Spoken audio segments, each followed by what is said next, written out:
Salam Bapak Ibu semua yang terkasih. Hari ini hari Selasa tanggal 21 Oktober 2025. Renungan kita berjudul Memenangkan Pasangan Hidup. Firman Tuhan kami ambil dari kitab 1 Petrus pasal yang ketiga, ayat yang pertama sampai dengan ayat yang kedua. Demikian bunyi firman Tuhan. Demikian juga kamu, hai istri-istri, tunduklah kepada suamimu, supaya jika ada di antara mereka yang tidak taat kepada firman, mereka juga tanpa perkataan dimenangkan oleh kelakuan istrinya. Jika mereka melihat bagaimana murni dan salehnya hidup istri mereka itu. Ketika saya bersama dua orang teman saya membentuk sebuah persekutuan doa interdenominasi, seorang ibu meminta kami untuk mendoakan usaha yang segera akan dibukanya.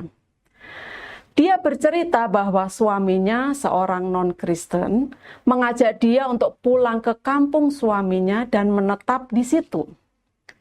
Suaminya berencana untuk buka usaha di kampung yang diyakininya akan membuat keadaan ekonomi mereka semakin meningkat. Namun ibu ini tidak setuju pulang ke kampung suaminya. Dia khawatir bahwa dia dan anak-anaknya nanti dipengaruhi oleh keluarga suaminya untuk mengikuti agama mereka. Tetapi ibu ini harus ada alasan untuk tetap tinggal di tempat mereka yang sekarang. Karena itulah dia berniat untuk membuka sebuah usaha kecil-kecilan. Mendengar itu, kami pun setuju untuk mengadakan ibadah di rumah ibu tersebut dan berdoa untuk usahanya. Pada waktu itu saya menyampaikan firman Tuhan bahwa orang yang mengandalkan Tuhan akan diberkatinya. Setelah itu kami mendoakan usaha ibu tersebut agar berjalan lancar. Kami juga meyakinkannya bahwa Tuhan akan turut campur tangan dalam usahanya. Tetapi beberapa lama kemudian kami mendengar bahwa usaha ibu itu tidak berkembang sehingga dia menutupnya. Ia pun terpaksa harus mengikuti suaminya pulang ke kampung mertua. Saya dan dua teman saya sangat sedih mendengar hal itu. Saya merasa bahwa kami seperti sia-sia mengadakan ibadah di rumahnya agar usaha ibu itu berhasil. Saya sedih dan merasa gagal, merasa doa kami tidak berkuasa. Dan Tuhan sepertinya tidak memperdulikan pergumulan anak-anaknya. Padahal niat ibu itu sangat baik, agar ia dan anak-anaknya tetap percaya kepada Tuhan. Saya jadi kasihan melihat ibu itu dan merasa malu dengan firman yang saya sampaikan. Tetapi setelah beberapa lama saya jadi berpikir bahwa mungkin Tuhan menghendaki ibu itu pulang ke kampung suaminya, tinggal dekat keluarga besar suaminya yang tidak percaya Tuhan.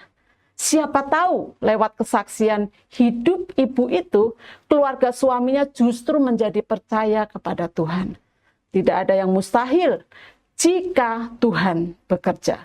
Sejak itu saya tidak merasa gagal lagi dengan firman Tuhan yang saya sampaikan dan doa-doa yang kami panjatkan. Rasul Petrus mengajarkan agar para istri Kristen tunduk kepada suaminya, sehingga jika suaminya tidak taat pada firman Tuhan, bisa dimenangkan oleh kelakuan istrinya, karena suaminya melihat betapa saleh kehidupan istrinya. Suami yang tidak taat pada firman Tuhan di sini bisa berarti orang Kristen yang hidup secara duniawi, ataupun orang yang belum percaya kepada Tuhan Yesus. Suami-suami seperti ini bisa dimenangkan oleh istri-istri yang saleh tanpa perkataan, hanya lewat perilaku. Sebenarnya hal sebaliknya pun bisa juga terjadi, yaitu istri-istri yang tidak taat pada firman Tuhan bisa dimenangkan oleh suami-suami yang hidupnya saleh. Kata-kata bijak, pasangan hidup lebih mudah dimenangkan bagi Tuhan lewat kesaksian perbuatan nyata ketimbang perkataan belaka. Bapak Ibu, mari tundukkan kepala kita untuk berdoa. Bapa, ajar aku untuk hidup saleh dan takut akan Engkau, sehingga aku boleh memenangkan pasanganku dan percaya kepadamu. Dalam nama Tuhan Yesus aku berdoa dan bersyukur. Amin. Puji Tuhan, kami berharap renungan hari ini menjadi berkat bagi kita semua. Tuhan Yesus memberkati. Amin.